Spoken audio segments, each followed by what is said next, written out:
Assalamualaikum warahmatullahi wabarakatuh.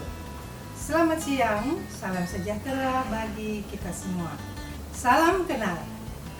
Saya Bunu Sri Sunarwati. Dalam kesempatan ini, marilah kita berbincang-bincang tentang kebutuhan DUDI terhadap lulusan yang bersertifikasi. DUDI atau IDUKA. DUDI adalah singkatan dari dunia usaha dan dunia industri, atau kita mengenalnya dengan dunia kerja. Istilah terkinian dikenal dengan IDUKA atau industri dan dunia usaha kerja. IDUKA pada jenis tata kecantikan rambut dapat berwujud salon, klinik kecantikan, perusahaan kosmetik, atau sanggar rias pengantin, dan lain sebagainya. IDUKA dapat berskala internasional atau regional dengan cakupan pasar yang besar dan menengah. Terdapat juga industri nasional yang berskala besar, menengah, maupun kecil.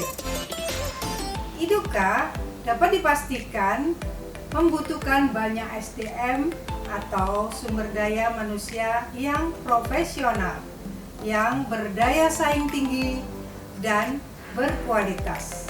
Sebab tidak dapat dipungkiri, tujuan dari IDUKA adalah memajukan usahanya, meraih kepercayaan masyarakat penggunanya, dan memperoleh keuntungan tentunya.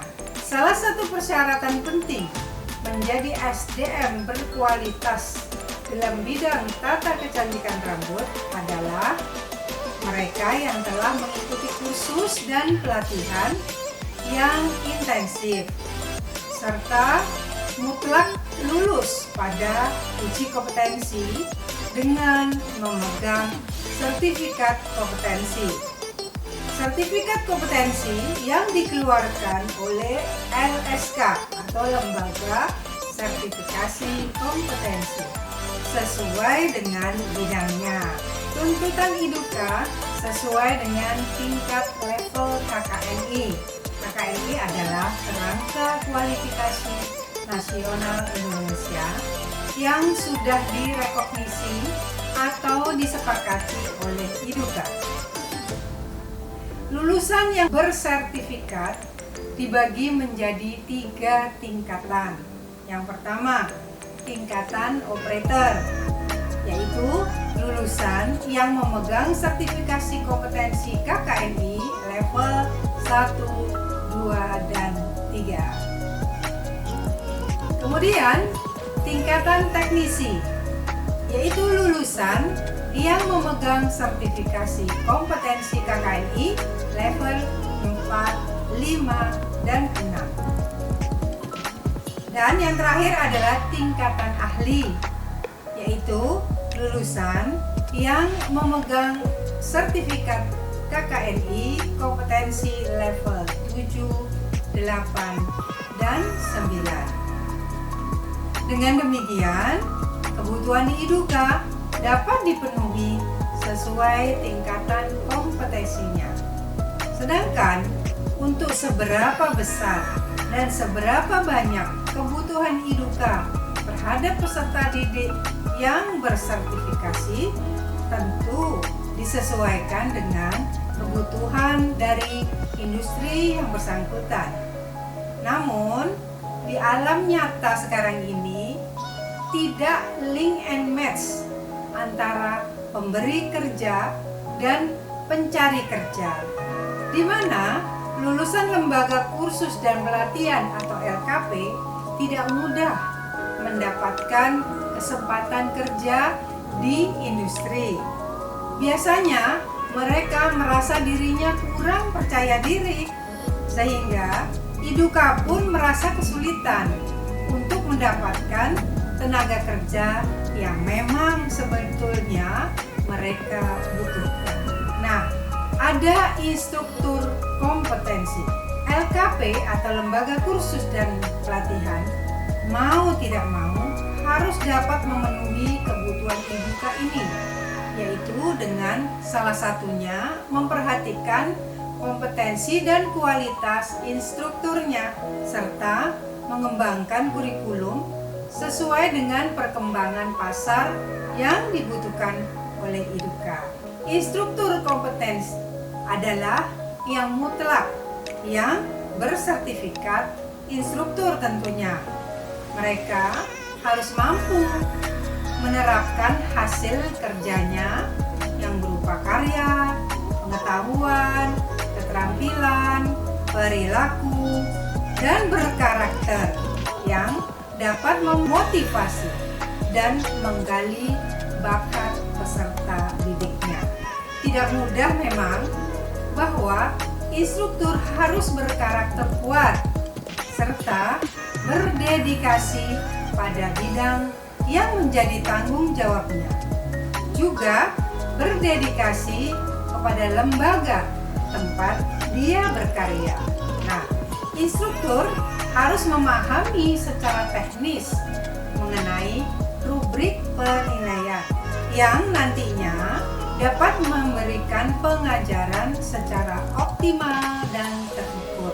Memastikan peserta didik dapat memahami dan menguasai dan meningkatkan kepercayaan diri terhadap keterampilan yang diajarkan serta dikuasainya. Suatu keniscayaan bila hal ini dipenuhi, maka apa yang dicita-citakan Direktorat Pendidikan Vokasi, yaitu dengan moto "Aku bisa apa", bukan "Aku belajar apa", dapat terwujud. Lembaga Kursus dan Pelatihan atau LKP untuk memenuhi kebutuhan IDUKA, LKP harus mengacu pada standar kompetensi lulusan atau SKL yang berdasarkan KKNI 1.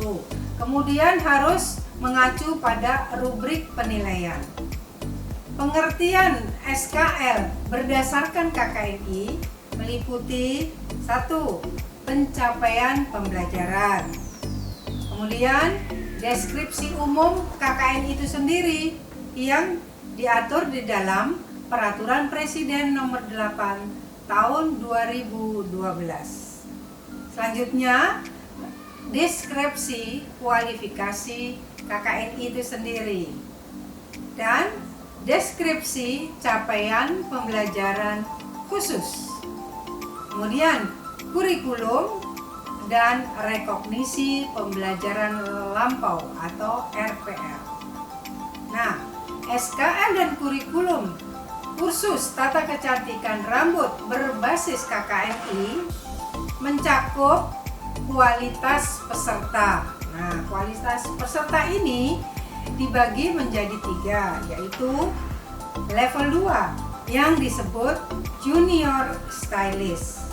Kemudian level 3 yang disebut stylist.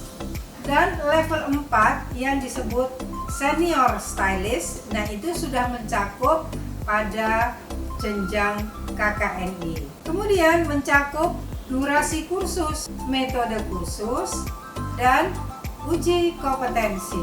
Selanjutnya juga mencakup materi ujinya sendiri dan sertifikasi kelulusan. Nah, sekarang rubrik. Rubrik yang baik adalah yang menganut kaidah TATO. TATO adalah merupakan singkatan dari terbuka, adil, terukur, dan objektif. Sekarang terbuka. Terbuka itu mengandung makna bahwa prosedur penilaian, kriteria penskoran, kriteria kelulusan dapat diketahui oleh semua pihak yang terkait. Kemudian, adil diterapkan untuk semua peserta didik. Tidak ada yang didiskriminasi dan tidak ada yang merasa diuntungkan ataupun dirugikan. Selanjutnya, terukur dalam menentukan skor sesuai dengan aturan atau kriteria yang jelas. Dan yang terakhir, objektif. O-nya objektif, yaitu harus spesifik, jelas, dan menghindari multi tafsir. Nah, selain itu, rubrik penilaian juga harus mengandung atau menganut kaidah UKRK. UKRA singkatan dari U-nya urgensi, K-nya kontinuitas, R-nya relevansi, dan keterpakaian. Nah, sekarang kita bahas urgensinya itu memiliki derajat kepentingan yang tinggi, urgent. Jadi, tidak boleh ada kesalahan. Dan kontinuitas adalah barometer saling berkesinambungan. Selanjutnya, relevansi adalah merupakan parameter untuk memahami berhubungan dengan pokok bahasa. Yang terakhir, K, yaitu keterpakaian. Parameter yang sering digunakan dan pemanfaatan. Nah, kolaborasi, program kemitraan. Program kemitraan dan penyelarasan IDUKA, Direktur Kursus dan Pelatihan menyarankan terjadinya kolaborasi antara IDUKA dengan LKP. Sebab keduanya merupakan dua institusi yang saling membutuhkan atau link and match. Nah, IDUKA membutuhkan lulusan yang kompeten, berdaya saing tinggi, serta bersertifikasi. Sedangkan LKP membutuhkan penyaluran tenaga kerja terampil dari hasil didikannya. Sehingga terjadi proses pemenuhan kebutuhan atau need fulfillment yang saling menguntungkan, win-win solution. Dari kenyataan yang ada, kesenjangan antara lulusan yang bersertifikat dengan jumlah kebutuhan IDUKA tidak seimbang, yaitu antara supply dan demand tidak seimbang. Jumlah lulusan yang bersertifikasi itu adalah supply, lebih banyak jumlahnya. Sedangkan jumlah lowongan pekerjaan atau demand lebih sedikit. Nah, hal ini seharusnya menjadi motivasi bagi lulusan kursus itu sendiri yang sudah bersertifikat untuk mempunyai karakter yang kuat, yaitu berdaya saing tinggi sehingga dapat menggapai IDUKA yang sesuai dengan kompetensinya tentunya. Kita semua berharap dengan perubahan yang dilakukan oleh Direktur Kursus dan Pelatihan ini, semua lulusan kursus yang bersertifikat dapat terserap lebih banyak oleh IDUKA itu sendiri. Dengan demikian, pengangguran akan berkurang, pekerja bertambah, harkat dan martabatnya. IDUKA tentunya semakin maju dan berkembang. Dan pada akhirnya, masyarakat Indonesia menjadi masyarakat yang makmur. Vokasi kuat menguatkan Indonesia.